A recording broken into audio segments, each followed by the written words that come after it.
Alright, guys, it's been a while, but I'm gonna read another installment of this old book, vintage, this old vintage book here, The Communist Challenge, a citizen's, a course in freedom versus communism, the economics of survival. So we left off the last time was the Communist Party.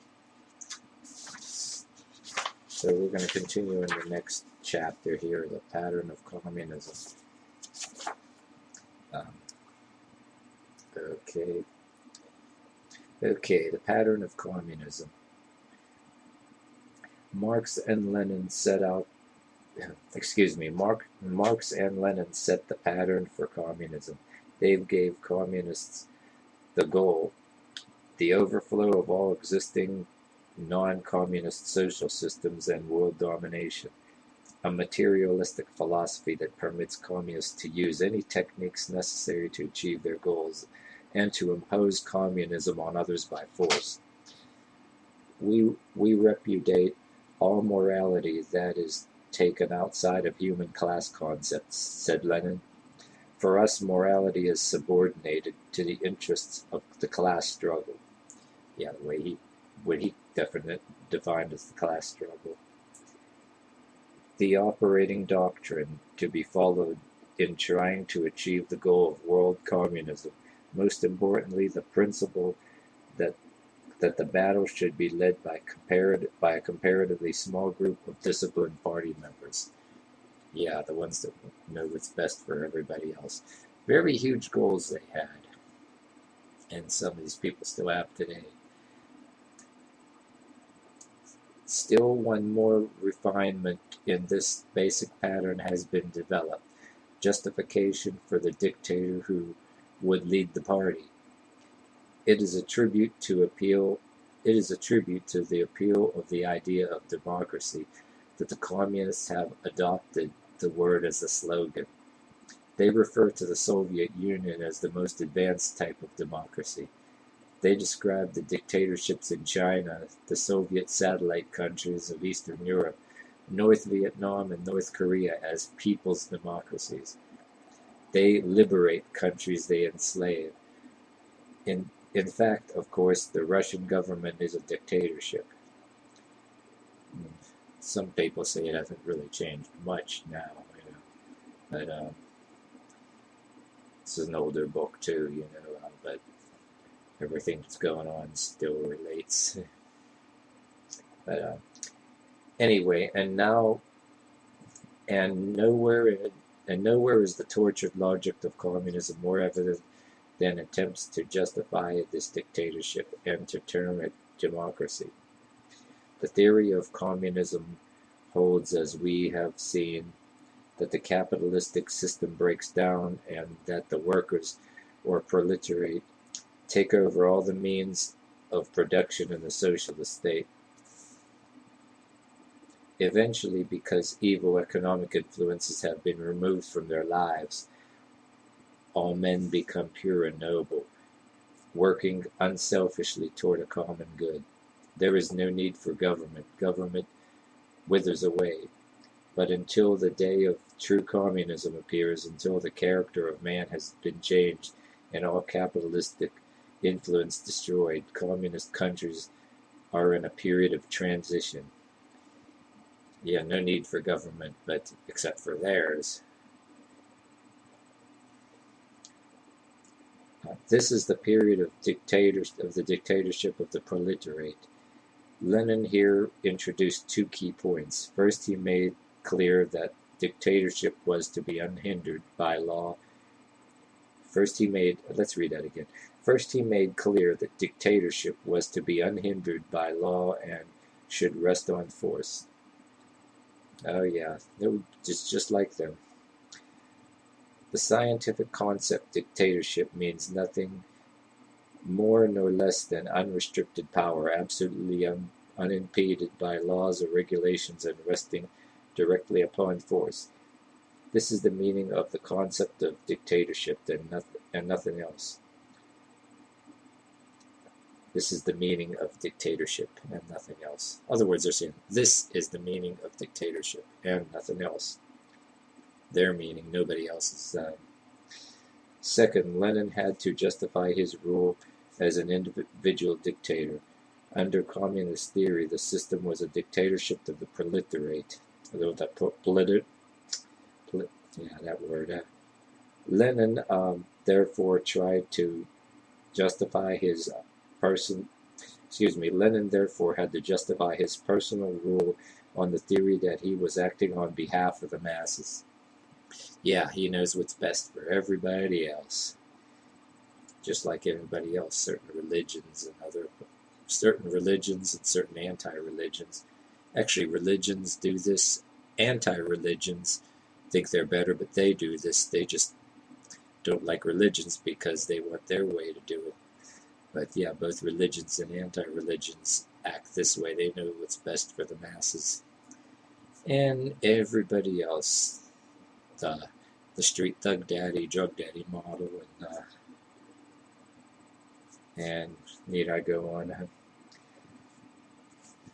The irrefutable experience of history has shown that the history of revolutionary movements, the dictatorship of individual persons, has very often the vehicle, the channel of the dictatorship of the revolutionary classes.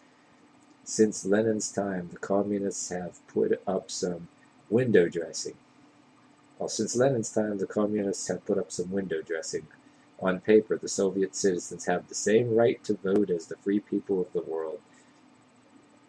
Yeah, almost like the Nazis said when they were had window dressing like in the cultural concentration camps, like they weren't really killing the Jews, and they were actually killing Jews, but they actually had a cultural concentration camp for window dressing until the world got wise to it. So yeah, they present communism like you'll have the same rights. They do that shit today.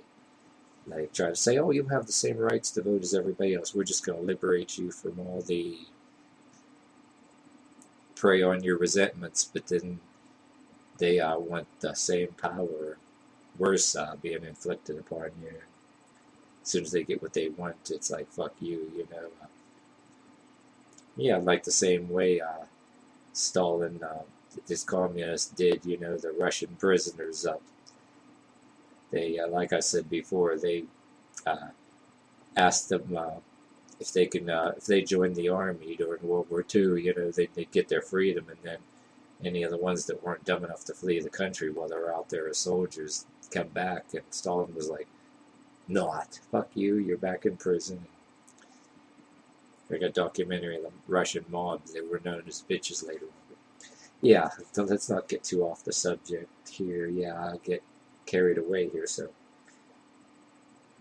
yeah, on paper, the Soviet citizens have the same right to vote as free people of the world. They are guaranteed this right in the Soviets' 1936 Constitution, which, like it just like we were just reading, it's just window dressing. Anything to say what they want. Anything after they get what they want, it's like screw you. And under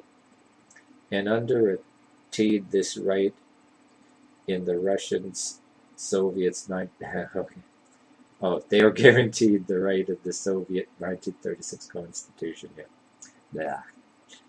Sorry about that. And under a steady barrage of propaganda and pressure, the people do turn out to vote.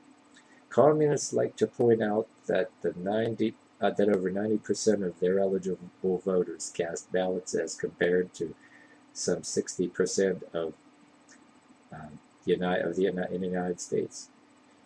It is less frequently pointed out that these voters in the Soviet Union did not have to bother about secret ballots, although the Russians provide secret voting booths. The voter is advised that unless he is voting against the communists on the ballot, he need not use the booth. Those who use the voting booths are immediately suspected, of course, of having voted against the party candidates. So, in other words, the voting booths were just like a snare, a trap. Just like leading a rabbit into the trap. You know, the ones who use the votes, excuse me, the ones who use the voting booths are automatically their enemies. They're counting the heads of their enemies. Yeah, and you'd get arrested, of course. As soon as you go into a voting booth, they know who you are. And yeah, what a way to count the heads of all their enemies. Not really a fair vote, is it? The voter, yeah, he is advised that if thus he's voting against the communist on the ballot, he need not use the vote. Need not use the booth if unless he's voting against the communists. Those who use the voting booths are immediately suspected, of course, of having voted against the party candidates, since there are no other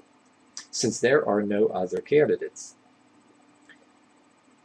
So, okay, here, and then it goes on to say, okay, here we go. The late Joseph Stalin made the party's position clear on elections and political parties.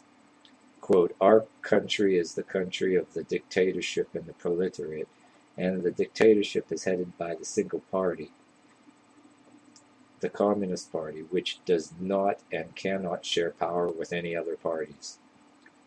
Understanding this pattern of communism, a small dictatorial disciplined group unhampered by law or morals, working toward the common seizure of power and world domination, helps us understand how many developments within communist countries, as well as the operations of international communist network.